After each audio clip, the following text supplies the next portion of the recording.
Hey, I'm Marie. Welcome back to RPGlicious and my Let's Play of Menzoberranzan. So, in the last video, I feel like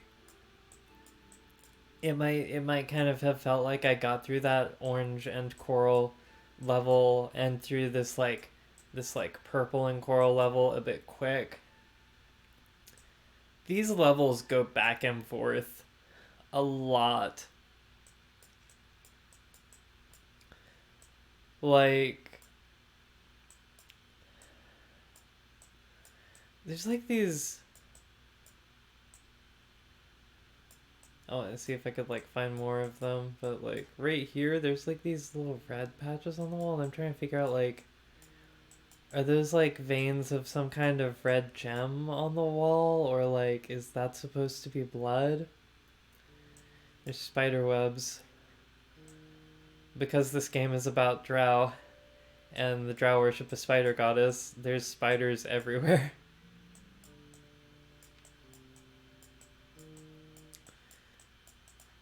Ooh. Hello, a potion of flying. It's multicolored. Why is it settled? You have to like shake it before you drink it.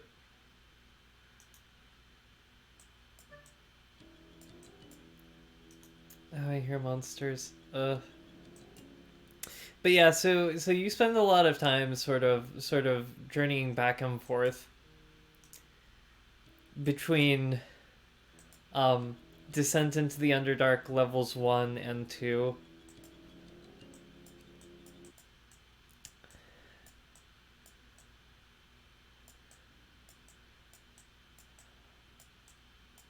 Spent a lot of time last episode remarking on, you know what, I feel like not even just last episode, but I feel like I keep remarking on the music and the combat music in this game, and it's like I feel like this was the was it one of the first times, or maybe the first time, that like a D&D computer game had like a really thorough constant soundtrack, and not just like a little, not even MIDI opening score, but like whatever you call, like back in the day when you'd have like a Commodore 64 and like it had just like a certain set of like little system beep and boop tones, and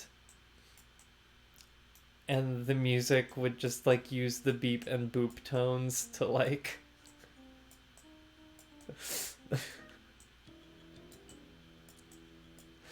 not even MIDI. I don't know what that kind of music was called, but it's not even MIDI. But like this had a full MIDI soundtrack, and like you had to select when you installed the game what kind of sound card and what kind of MIDI controller you had.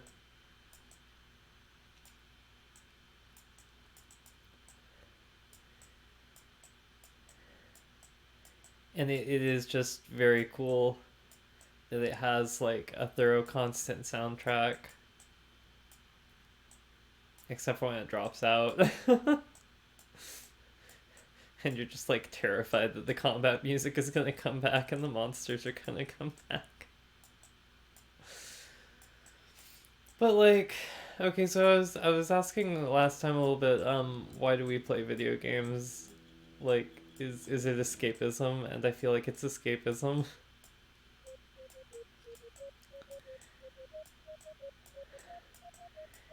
And the monsters in the video game are scary. But like, unlike trauma, I can just like run up on this knoll, click a few times, and he's dead. Like, monsters in video games are easier than real world problems, and I feel like this is why we play video games. Part of the reason, anyway. As a trans girl growing up, another part of a reason to play video games was like you could just decide, oh hey, I'm gonna make a girl character.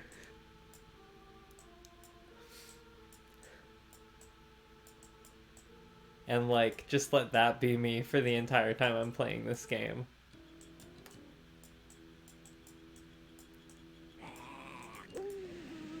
Escapism from being in the closet and growing up in a world of institutionalized transphobia and ignorance.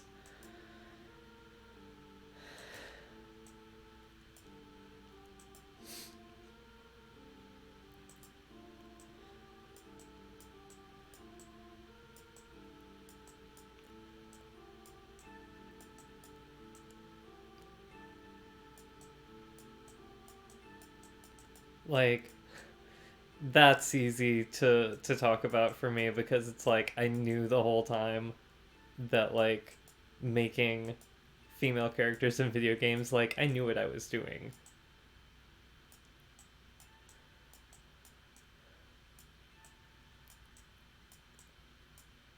Back as an egg. That's what trans women have decided to start calling ourselves before we come out. We were eggs.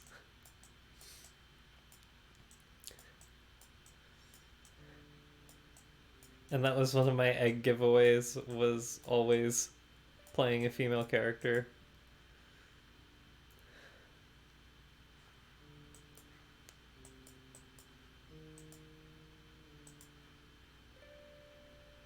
I get really lost in this game.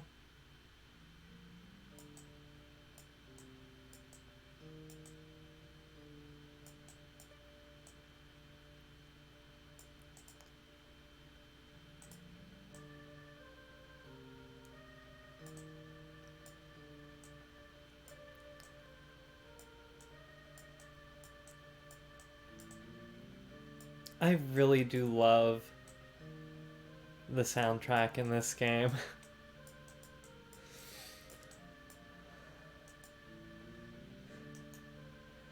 We must be careful. Should we drink of this potion and then rest? Like I said earlier, we should use this when we find an actual fucking web.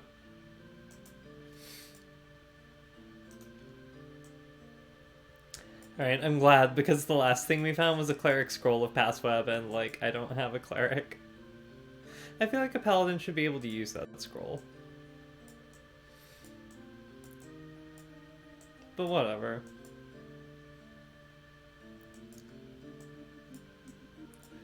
Did I just instinctually remember from playing this game before that, like, I needed to go back that way for that potion? I already know this spell. I guess it could be useful for if I, like, ran out of like, memorized copies of that spell. Why are you carrying a bow? We don't need this. These are both the same bow, I think. Hang on.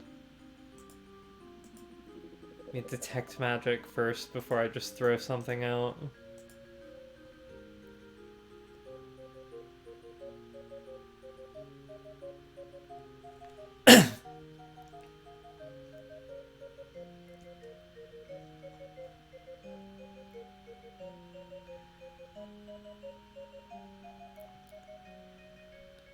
Seeing if, like, do I have all of my magical equipment equipped?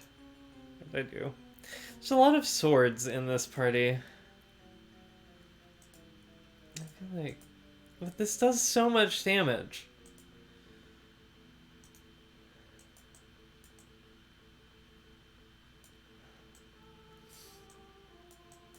Breadman's like, you just, like, kind of gave me this gigantic sword and told me to try to swing it from the back, and, like, first of all,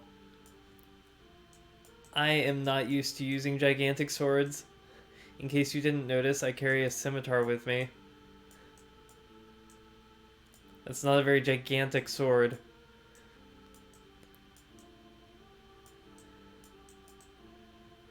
And it's kind of hard trying to, like, swing this through those of you standing at the front. You know what? For the sake of realism.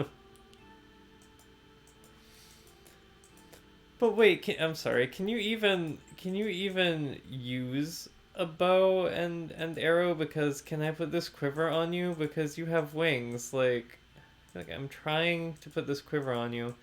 And all I'm accomplishing is, like, I keep accidentally taking your armor off. Or, like, putting the quiver in your hand. Like, will that work? No, you do not have a quiver equipped. And didn't you, like...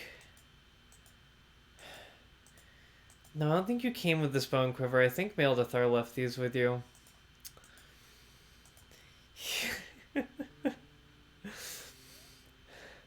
A quiver is too awkward for him to wear, even though I'm pretty sure that, like, you can buckle and unbuckle the strap on a quiver, so, like, he should be able to get that on somehow. Like, he has straps on his armor.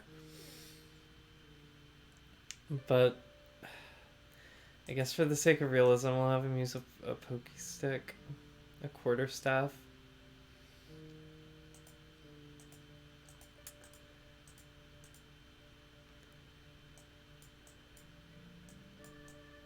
I still just imagine him just, like, using it as a pokey stick, like, trying from the back of the party to, like, just poke with this quarterstaff at the enemies in the front, like, through the people in front of him. Like, I guess I should give you your staff back for whenever you have you already. Okay.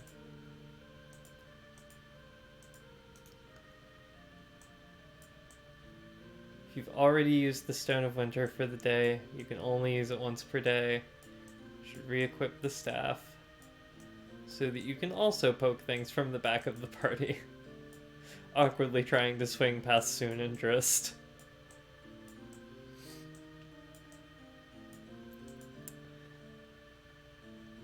I literally just dropped that two-handed sword because I'm like, he doesn't know how to use this, so it's too big for him to carry, like, as opposed to just being like, this does a lot of damage. What does that say about me as a gamer? And because I was just like, there's too many swords up in this party. Like, Soon's an awesome sword lesbian, so she gets her sword. Drist is, like, known for using two scimitars. I thought that was the coolest thing. Two swords.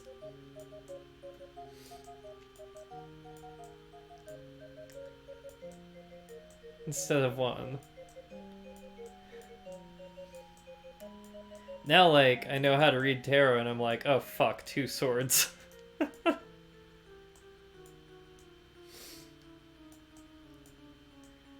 Decisions. And not being able to make them. But growing up, I thought that using two swords was the coolest thing.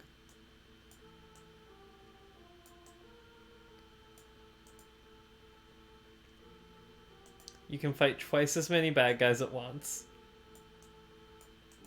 Unless, like, the bad guy uses two swords, but then you're prepared for that.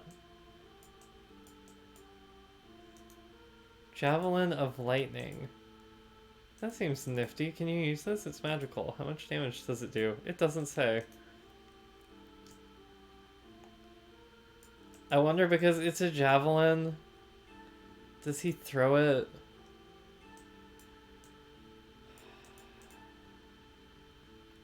And have I been through this secret door up here? I feel like I must have, or maybe not. Well, I mean, obviously you can just go around. But this looks like one of those areas that you have to have, like, a potion of jump or fly to get through, and I feel like I just happen to have a potion of flying.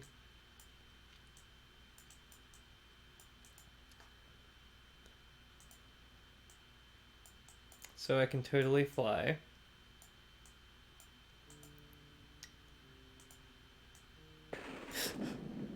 Oh my! No! Oh no! Hell no! Effing lightning! No! Oh my gosh, that means a Drow Priestess, by the way. I think. Lightning does a lot of damage. I should have rested. Oh my gosh. Why do I have Levitate memorized? That's such a useless spell. Hang on a second. I gotta fix this. Oh really? That's the only one I have? Oh wait. He doesn't have Fireball. You know what? He should have Fireball.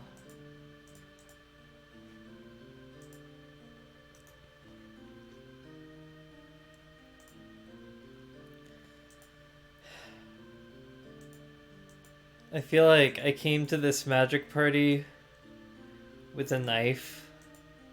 Like I brought knives to a magic fight. So give me just a second. Oh shit, no. That's right back where I was trying not to go.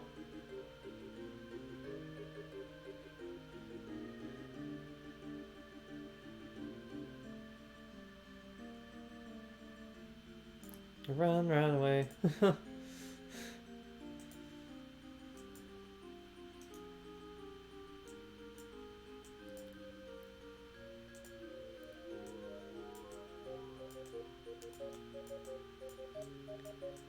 Oh dear.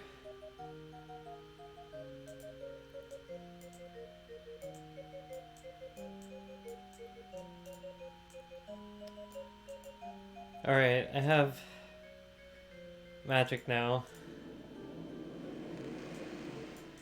And I've cast armor at least once on everyone. And there's totally a glitch that just makes it last for the whole game. I can memorize a bunch more magic missiles. Alright, now let's see if I can kick some ass without getting killed by lightning. Isn't this where they were before?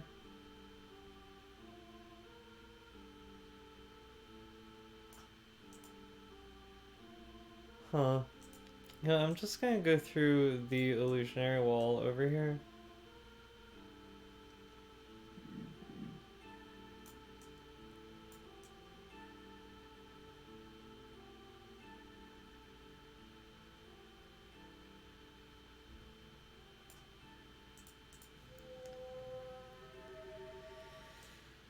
You always have to remember to cast Fairy Fire when you wake up, because, like,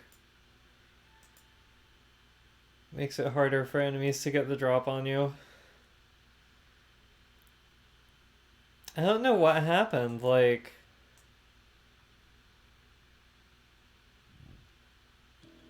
Where did they go? Oh my gosh. This is totally where I need the Potion of Flying.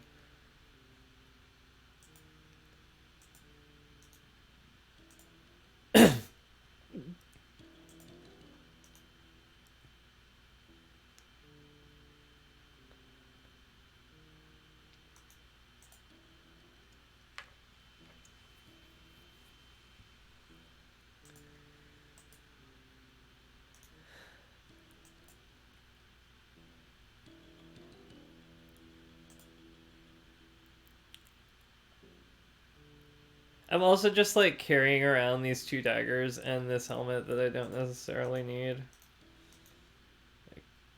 Just can't wear a helmet because he's like, it would fuck up my glorious main.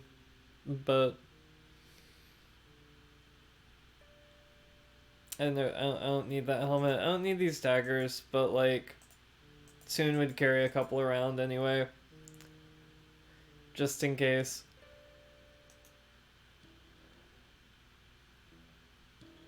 Actually, you know what? Thinking of this game, there is actually a good reason to carry around spare weapons later on in the game. Oh my gosh. I feel like if you're watching this Let's Play, you either know me or you know 2nd edition D&D somewhat. I could be wrong at some point, but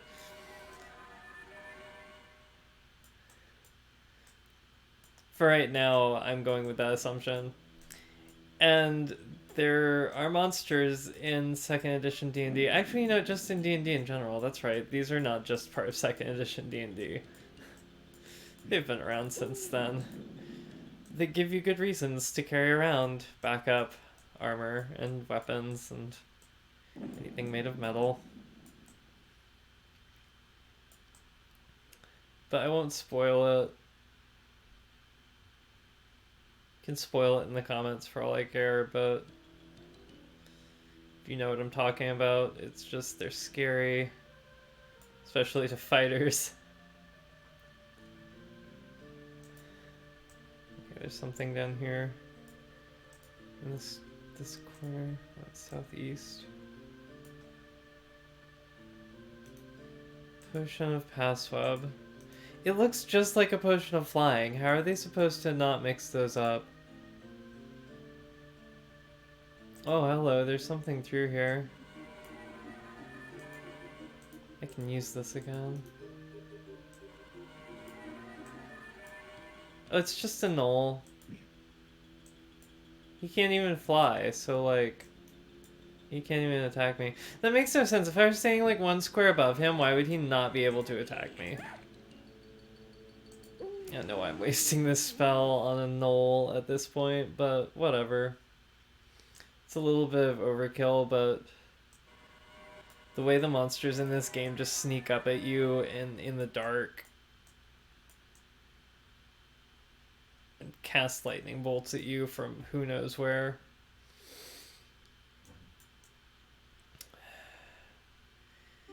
It makes it feel like a little bit overkill here and there is kind of justified. Like this Leocrata right here, I'm just gonna like rain death down on it from above. Like magic missile. Magic missile. Oh gosh, wait, are those hitting though?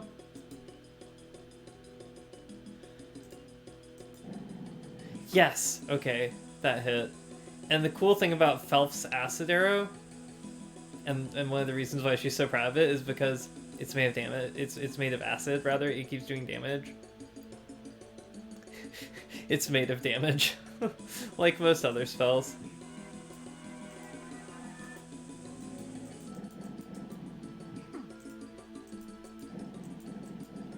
Leocratas are really tough, though.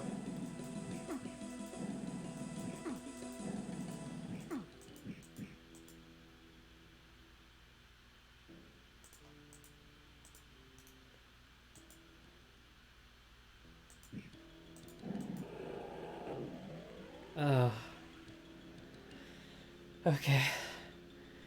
I feel so much better even though the combat music is still playing. All I have to do is like go this way a little bit. And we're done.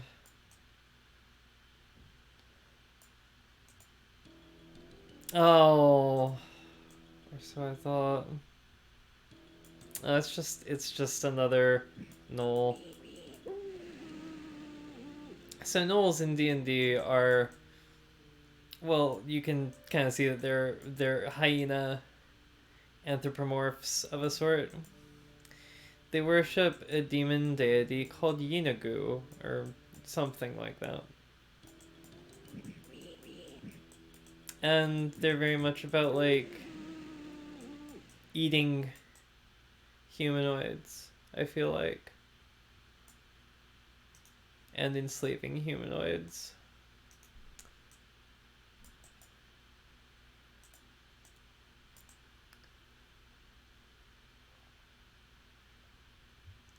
I played a gnoll once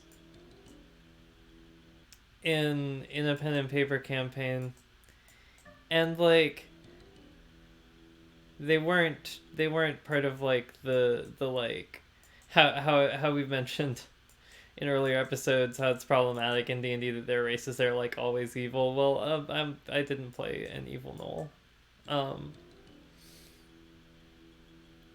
Oh my gosh, so the gnoll I played was in a Western steampunkish type D&D campaign. Oh dear. No, no, no, no, no, no, no, no, no. Oh my gosh, that thing is fast. Oh, what's the matter? Can't come any closer. But, yeah, anyway, problematic. Speaking of problematic things in racism and fantasy, I had a white DM, and when they wrote their campaign, they had like, I feel like if I remember right, elves were like really rare, but like the dwarves and humans and like humanoid races were sort of like the colonial Easterners pressing in, and then like gnolls, orcs, and goblins were like the natives living in the West and like fighting to keep their land. And I'm like, did you seriously just code? I'm native. Did you just code like me as like bestial and savage and like? Because like I did mention a little bit earlier like how it is problematic that like a lot of those like oh always evil so it's okay to kill them all like goblins and gnolls and orcs are coded as tribal and like I it's like I was like all right sure I'll play a gnoll whatever. So I played a gnoll shaman.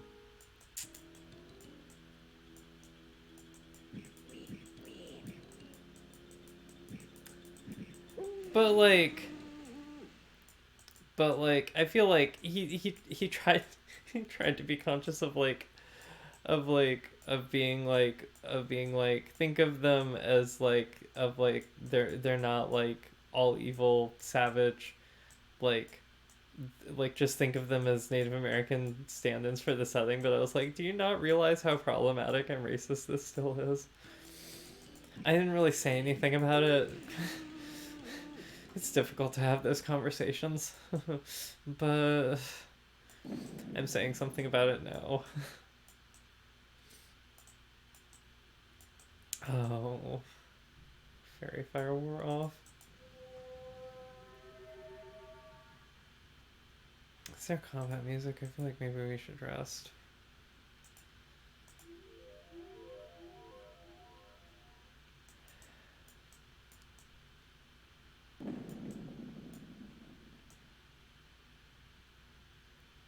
What is this little like revolving stationary archway? It's, it doesn't even really revolve, but like it gives the illusion of a revolving doorway.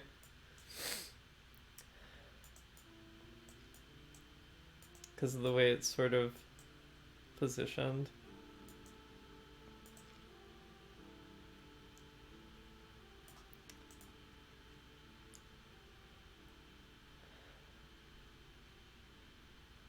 Alright, I feel like I want to go maybe like this way.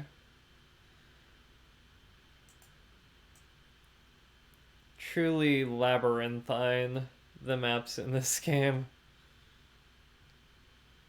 And really kind of awkward, the locomotion, like...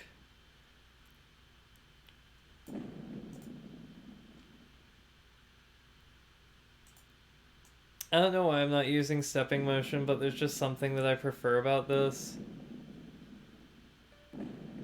Just, it feels a bit more immersive than like just sort of taking the dungeon square by square and turning 90 degrees at a time. Oh, hello. Look, here's one of these webs that I was saying that we should save this potion for. I'm going to drink it now, because I'm Felf and I like drinking things. It makes a nice nifty sound when you walk through it.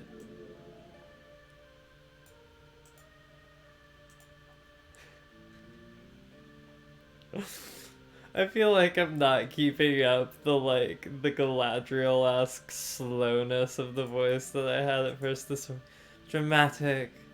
It makes a nifty sound when you walk through it.